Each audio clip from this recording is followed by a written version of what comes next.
Bonjour Jenny. Bonjour Amrita. Bonjour à la maison. Bonjour à la maison. Saison 6 de Naturellement Yoga. Je peux pas croire qu'on est rendu à notre 6e saison, Amrita. Tu étais avec moi depuis le début. En fait, oui. Puis je ressens aujourd'hui comme un cycle. Hein. Tous les étés, on se revoit. Je sais que c'est l'été parce qu'on filme. Alors, qu'est-ce qu'on a choisi cette saison-ci? Justement, tu amènes le sujet. On va vous amener à travers les cycles de la vie, à travers notre yoga, notre art de vivre. Est-ce que la vie fonctionne en cycle? Elle fonctionne en cercle et non pas... De façon linéaire. Oui. Tu avais un petit dessin à nous faire à ce sujet-là? En fait, c'est ça. On est habitué, en tout cas, souvent, notre esprit conçoit qu'on part d'un point, puis là, c'est comme en ligne. Ici, en Occident. Hein? Oui. Donc, admettons le début de la journée, puis là, on s'en va jusqu'au soir. Fait que c'est comme... Puis là, on tombe dans le vide. C'est ça. On a comme une interprétation que c'est comme sur une ligne. Où je nais, je vis ma vie, puis à un moment donné, je meurs, mais... C'est comme une vision... conditionnée. Bien, conditionnée, mais un peu anxiogène aussi. C'est comme au bout de la ligne, je tombe où? Il y a quoi après? Puis comment ça se fait que ça recommence le lendemain que je me réveille? Bien, c'est ça. Alors je suis là, je m'en vais là, puis là, je me réveille encore le lendemain matin, mais comment je fais pour revenir dans un cycle, en fait?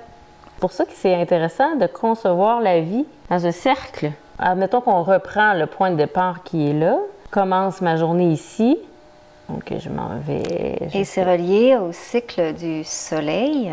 Je fais ma journée et rotation. Et je reviens là. Oui, relié au soleil. Rotation des planètes, rotation de la Terre sur elle-même, rotation de la Terre autour du soleil. En fait, la vie fonctionne en cercle. Ton schéma est super. Moi, je trouve que c'est plus intéressant de voir que mon point de départ et mon point de fin est le même. Sais-tu, moi, j'irais comme ça, sens des aiguilles d'une montre. Aussi.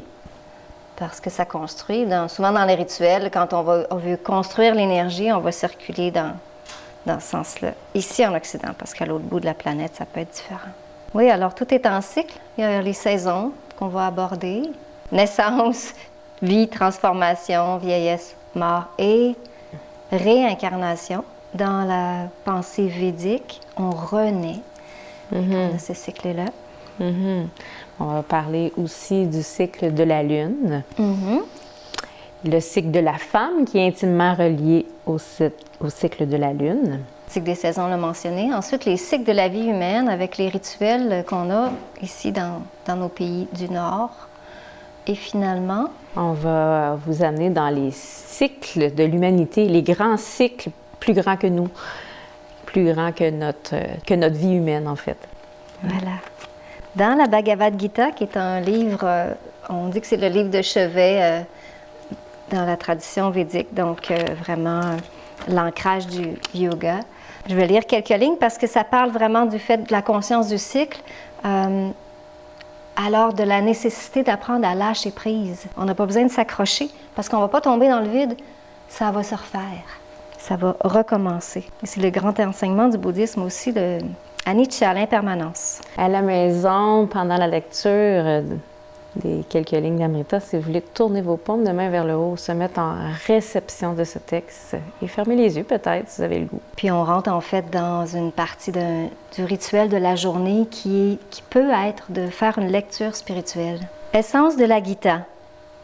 La Gita insiste sans arrêt sur l'attitude de non-attachement ou détachement que l'homme doit cultiver. Elle recommande d'une page à l'autre de vivre en ce monde comme une feuille de lotus, que l'eau ne dérange pas.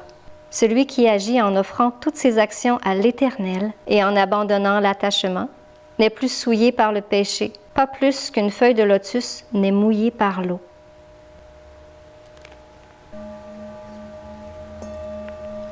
Alors, les rituels vont faire partie de chacune des émissions. En début de journée, une lecture comme ça, se brancher au soi divin. À l'être spirituel que nous sommes dans un corps physique. J'ai apporté mon cristal qui est très solaire parce qu'on se branche à l'énergie de la journée. Je prends une carte de tarot comme miroir pour m'aider à refléter une partie spirituelle de moi ou qu'est-ce que pourrait être la dominante de mon chemin cette journée-là.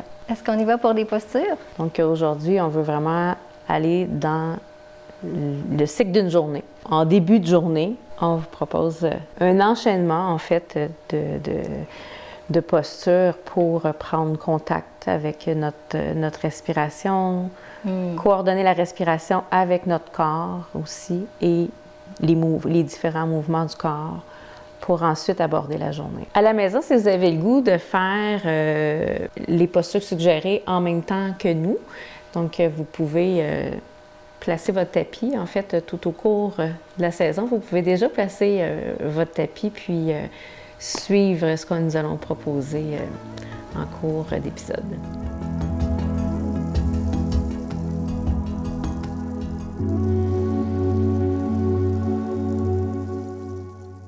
Donc, à la maison aussi, on commence en posture couchée. OK. Donc, des fois, quand on se lève, on est déjà l'esprit agité. On vient juste ramener notre conscience dans notre corps. Je fais exprès de garder les yeux ouverts parce que, enfin, pour moi, le matin, c'est bien de connecter avec la lumière, de m'en nourrir. Si je ferme les yeux, il y a des chances que je me réendorme. On peut choisir, en fait, selon ce qui nous convient, les yeux ouverts ou les yeux fermés, mais on veut venir prendre contact avec notre respiration, le mouvement du souffle qui nous habite. Donc, juste être présent à notre corps, à notre souffle. Et on vient justement prendre contact avec le sol, prendre contact de notre corps physique et de notre respiration dans le corps. Donc, on vient juste observer en ayant les yeux fermés ou les yeux ouverts. Et ensuite, je mets les mains sur mon ventre pour vraiment venir prendre contact avec le souffle qui fait gonfler à l'inspiration mon ventre et à l'expiration qui fait redescendre mon ventre. Et ensuite, pour amener une respiration plus complète, on peut venir déposer les bras le long du corps. Donc, quand on respire, donc ça commence par le ventre et ça monte au sternum et dans les épaules et on va venir l'accompagner d'un mouvement avec nos bras. Donc, j'inspire, je soulève les bras jusque derrière la tête et je viens coordonner ma respiration pour que mon mouvement se termine avec la fin de mon inspiration. Et là, j'expire, je redescends les bras, coordonné avec la fin de mon expiration, mes mains reviennent se déposer au sol. Et j'inspire à nouveau. Je fais quelques fois ce mouvement de coordination avec les bras et la respiration. Maintenant, je vais venir plier les genoux et on va rajouter au mouvement des bras le lever du bassin. Donc, j'inspire, j'amène encore mes bras vers l'arrière et je rajoute de lever le bassin. J'expire, je ramène les bras et je redescends le bassin. Pour coordonner les trois, ça prend une belle présence d'esprit parce que le bassin a moins long de distance à parcourir que les bras. Ou on peut commencer à baisser le bassin plus tard. Oui, c'est ça. Donc, on commence par les bras, puis on finit par le bassin. C'est intéressant parce qu'en yoga aussi, des fois, on a 1 point de focus, 2 points de focus et 3 points de focus. Donc là, il y a comme 3 points. On se concentre sur notre respiration, sur le mouvement des bras et aussi le mouvement du bassin. Et que ce soit coordonné avec la respiration. Donc, ça nous amène vraiment dans une présence. Et spirituellement, si on a déjà fait notre lecture spirituelle ou pris notre carte, avec l'énergie de ce message. Je vais prendre une pause. Ensuite, on va aller dans un étirement sur le côté. Donc, on amène une jambe par-dessus l'autre, un genou par-dessus l'autre, et on va aller dans un étirement de côté en torsion. Je bascule. Oui. Puis on pourrait mettre les mains en équerre, comme on pourrait amener notre main sur notre genou, sur notre hanche. C'est un étirement qui est assez profond parce qu'il y a une cuisse qui vraiment tire sur toute la chaîne de muscles. Ouais. Alors, on pourrait vouloir mettre un coussin ici, là, en dessous. Oui. Même chose pour l'angle ici. Oui, on pourrait se rajouter des coussins pour être confortable. Et on vient respirer dans l'étirement. Ce qu'on veut, c'est amener une respiration lente et profonde pendant qu'on est dans l'étirement. Puis on peut avoir la conscience du retour à l'espèce de point de départ. Oui, prendre le temps vraiment de revenir au centre avant d'aller sur l'autre côté. Puis vraiment venir respirer dans tout ce bienfait-là pour le corps, d'être dans cette torsion. Et inspirer la lumière aussi. La journée, c'est la connexion avec la lumière, sa naissance, son zénith. On ne veut pas aller au-delà de nos limites. Dans le fond, quand c'est suffisant pour nous, on revient à la posture initiale au centre, à notre point de départ. Et là, pour finir, pour venir activer notre énergie, on va venir mettre nos mains en dessous des genoux. On ramène les genoux. Puis on va aller faire des roulades. Donc, ça, c'est le fun! Alors, j'inspire devant. J'essaie de rouler devant et j'expire en allant derrière. Donc, on appelle ça rouler comme un œuf.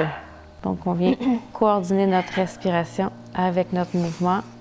Ça vient masser toute la colonne vertébrale, activer justement tous les nerfs rattachés à la colonne vertébrale. Ça nous amène de la chaleur dans le corps. On essaie d'arrondir le dos. Peut-être de rentrer un petit peu le nombril selon votre dos. Pas que ça fasse comme un flat dans l'eau. Dernière fois. Ouais. Et ensuite, on reste assis. On a le temps de revenir au neutre. J'ai un petit texte du matin, après avoir été dynamisée comme ça. Ton recueil de textes. Oui, un recueil de poésie tantrique. En fait, c'est intéressant de montrer ça, Jenny, parce que toutes les deux, on fait de l'art. Puis le yoga aussi, dans notre connexion à nous-mêmes, puis à l'existence, nous donne envie de créer. La création est la vie, puis nous créons. Bon, je vais changer le titre. Le matin. Rythmes intrinsèques. Vision éternelle. Rêve béni. Voix chamanique. Rage guérisseuse. Vérité vérifiée. Racine orange. Véritable beauté. Les deux pieds dans la boîte, les mains ouvertes. Me voilà, j'arrive. J'arrive dans cette journée. Tu me disais que toi, tu aimes beaucoup le matin sortir dehors, les pieds nus, dans l'air mouillé. La rosée du matin. Puis juste comme aller dehors, t'activer, respirer un peu dehors. Donc, ce texte-là, c'est un peu ça. On le C'est sent, comme hein? les pieds dans la boîte, là. Je suis prête. Je suis prête à commencer ma journée. Bien, soleil.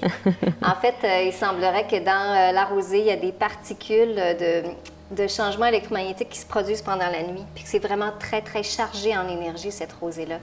C'est pas juste agréable parce que c'est humide, mais c'est vraiment énergétiquement une petite médecine facile. Ouais. Moi aussi, j'aime ça. Il y a le sun gazing aussi, qui est une belle approche très documentée maintenant, où on peut, à l'heure qui suit le lever du soleil, placer les yeux vers le soleil. On commence en 10 secondes à la fois.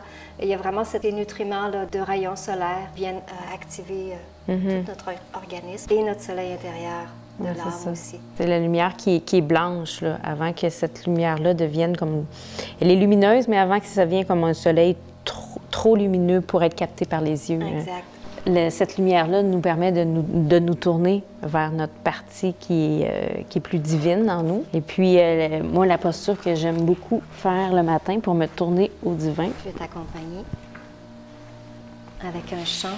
Donc, à la maison, si vous voulez faire cette posture-là, on va prendre le sommet de la tête qu'on va venir déposer au sol. Moi, j'aime bien commencer dos droit comme ça. Puis j'inspire comme ça. Et je me descends au sol. Je viens déposer le sommet de la tête au sol. Je ramène les mains jointes et je bascule les pieds. Et là, je me tourne vers le divan qui est au sommet de la tête. Je peux amener aussi mon regard. Donc, même si j'ai les yeux fermés, j'amène mon regard vers le haut. Et on peut venir respirer profondément dans la posture. Om Trayambakam Yajamare Sugandhim Pushti Vardhanam Urvarukam Iva Bandhanam Mrityor Mukshya Amritat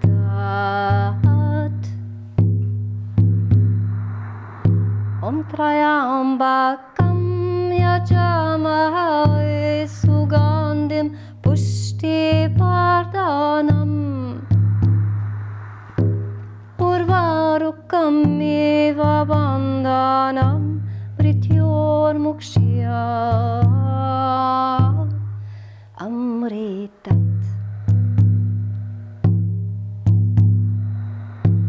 Ô notre Père qui es aux cieux, que ton nom soit sanctifié, que ton règne vienne, que ta volonté soit faite sur la terre comme au ciel. Donne-nous aujourd'hui notre pain de ce jour et pardonne-nous nos offenses comme nous pardonnons aussi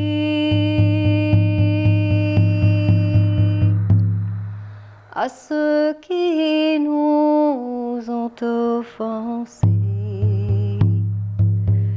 Et ne permets pas d'entrer en tentation, mais délivre-nous du mal.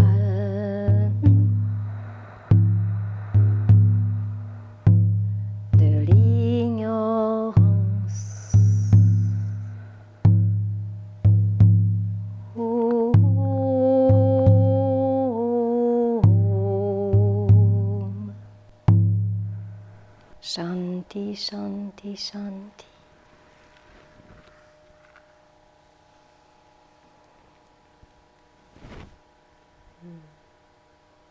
Donc, c'est une posture où j'étais la tête en bas, je me relève et je me sens élevée.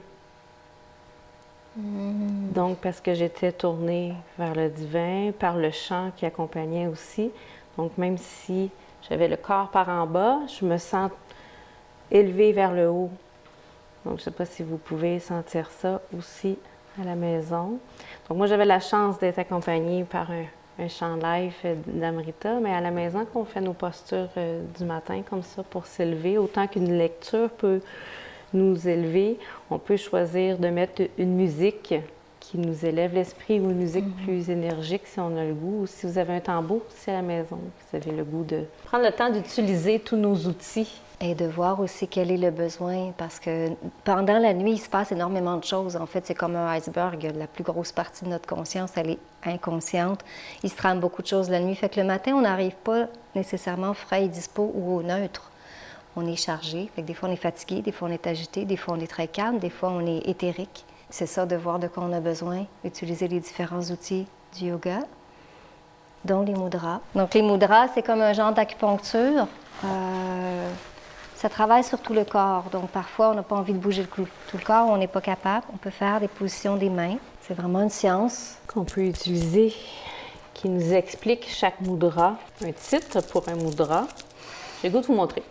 Donc, comme elle dit, c'est vraiment une science, les mudras. Donc, il y a le dessin, le titre du mudra, mais il y a vraiment plusieurs paragraphes de texte qui accompagnent un mudra. Donc, c'est pas juste, bon, il y a un mudra pour un mudra, là. Il y a vraiment toute une signification derrière ça, toute une portée et des effets sur nous, sur notre corps physique et sur...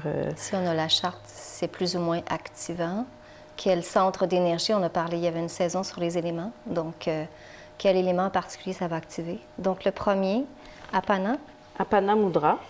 Il va activer l'énergie, mais plutôt dans la partie basse du corps. D'ailleurs, ça aide en cas de constipation. On replie ces 3 doigts-là, on allonge l'auriculaire et l'index. Ici, dans l'émission, on fait ça un peu rapidement, mais c'est vraiment recommandé de rester plusieurs minutes.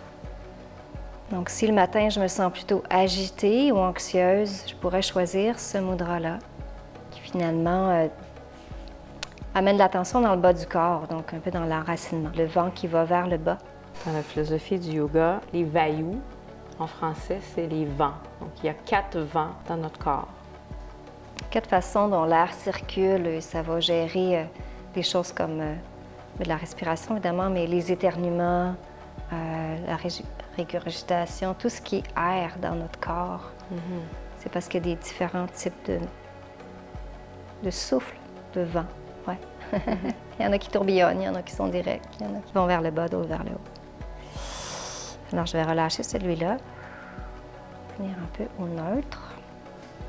Le prochain, c'est le Prana Mudra. On replie ces 3-là. Pas besoin de les nommer, vous les voyez. On se trouve à avoir comme un peu des oreilles de lapin ou des peace and love. Fait que c'est peut-être facile de retenir. Celui-là active le vent qui va plus vers le haut. Ça va aider à ouvrir la partie haute du corps.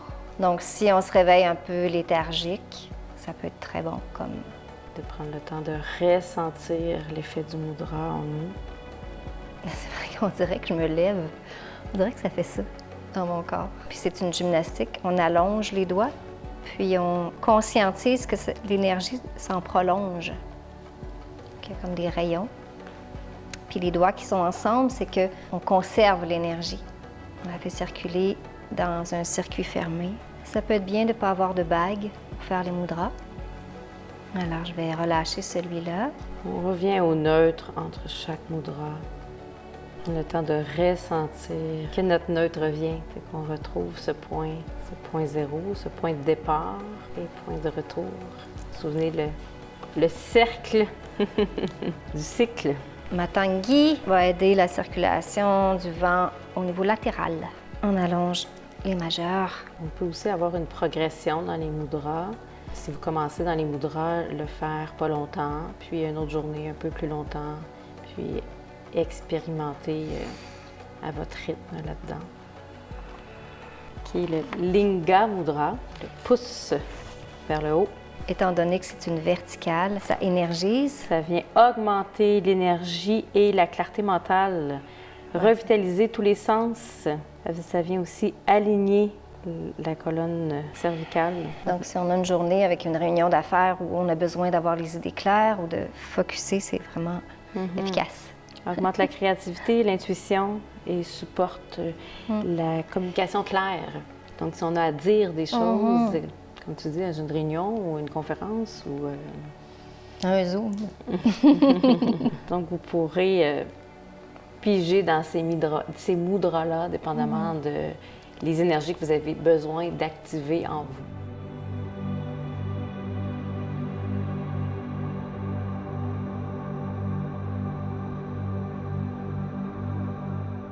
On vous invite maintenant à une méditation. Peut-être vous installer confortablement, puis peut-être prendre un châle. Moi, j'aime bien me couvrir pendant une méditation, donc un châle, une couverture. Je ne sais pas si vous avez vu, là, moi, j'ai même un coussin de sarrasin qui est en dessous de moi et c'est pour un confort que je fais ça. Donc, vous pouvez trouver ce que vous avez besoin pour être confortable pour une méditation. Donc, la méditation qu'on vous propose, ça va être accompagné, dans le fond, d'une musique du CD d'Amrita. Donc, on parlait tantôt qu'on est des personnes créatives, donc Amrita a créé un CD et cette musique-là provient... Un album double qui s'appelle Voix de transition, donc c'est vraiment dans l'esprit du cycle. a été fait un petit peu en pensant au cycle vie-mort, toutes les transitions, tous les moments où on a besoin de lâcher prise profondément. En fait, c'est pas une musique, c'est vraiment une méditation guidée, une petite section. Donc, on va s'installer puis on va en profiter. Vous pouvez laisser vos mains sur vos genoux. Vous pourriez prendre aussi un mudra, joindre index et pouce si on a le goût. Je la ressens au niveau de mes narines Anapanasati. et au-dessus de la lèvre supérieure.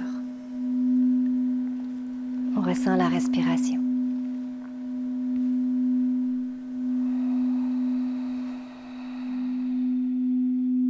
Je concentre mon attention à cette zone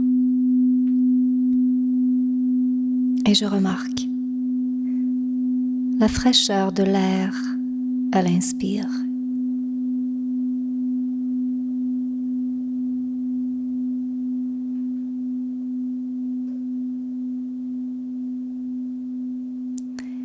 Et cette tiédeur à l'expire. J'apprécie la caresse de l'air sur les parois de mon nez. Je connais le rythme et la profondeur de chaque respiration.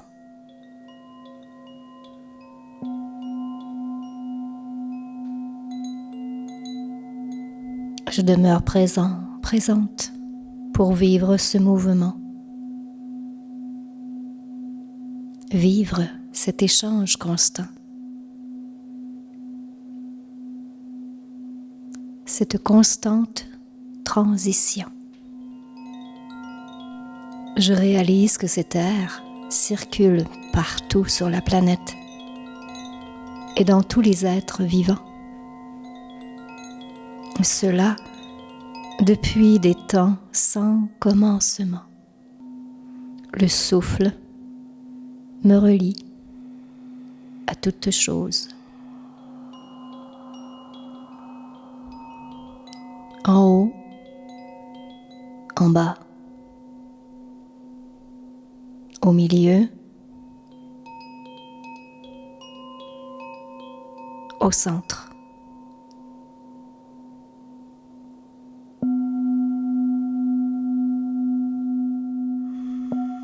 La méditation est terminée. On est dans un bel état d'esprit de transition qui nous amène à vous parler de la fin de la journée. Donc, on vous a parlé beaucoup de comment bien commencer une journée, d'installer une intention.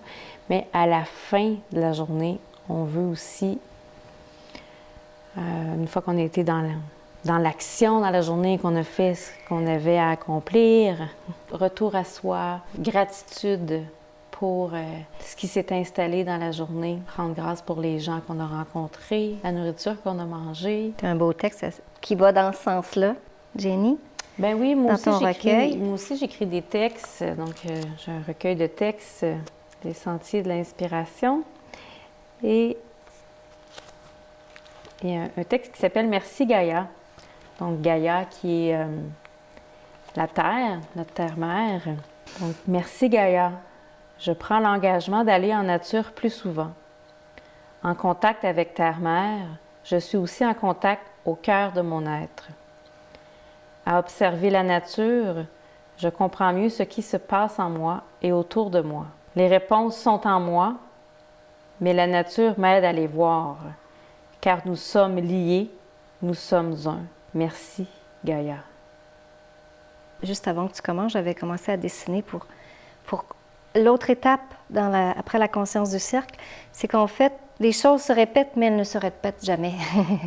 Pas de la les même choses ne façon. sont jamais pareilles. Donc, on a un début de journée, un milieu, une fin, un dodo, mais on se transforme constamment. Donc, en fait, notre vie, elle est comme une spirale. On bascule un peu, on revient à un genre de point constamment, comme dans le cycle des saisons, comme dans la nature, mais qu'il y a toujours une petite différence. Et le soir, ce que j'aimerais dire aussi, donc on a beaucoup parlé de la lumière, mais l'importance le soir de tamiser la lumière, réduire le temps d'écran, donc s'éloigner des écrans pour vraiment faire un retour à soi, puis être capable de relaxer et d'aller plus dans un sommeil Donc, c'est la glande pinéale qui gère la lumière et c'est elle qui nous aide à notre cycle du sommeil.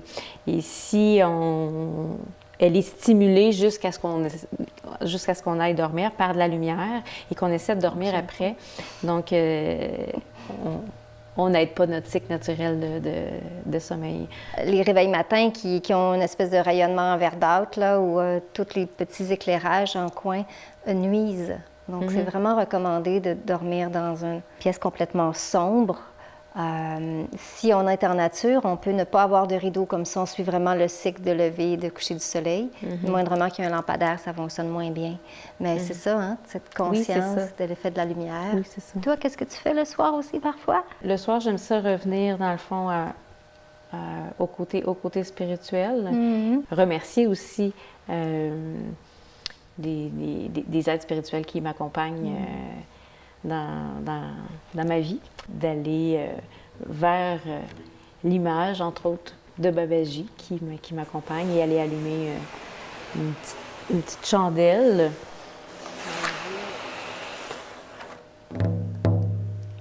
En sciences des religions, on définit le rituel comme un petit acte, mais qui a une portée universelle, cosmique. Et l'acte rituel, c'est d'entrer dans un espace sacré. Parfois, il est physique, comme le génie s'est déplacé vers l'autel. Parfois, il est simplement une intention, un espace intérieur. Cet espace sacré nous transforme.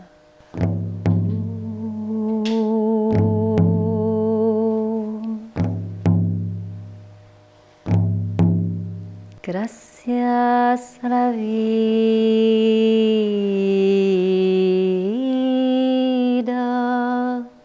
gracias a la vida.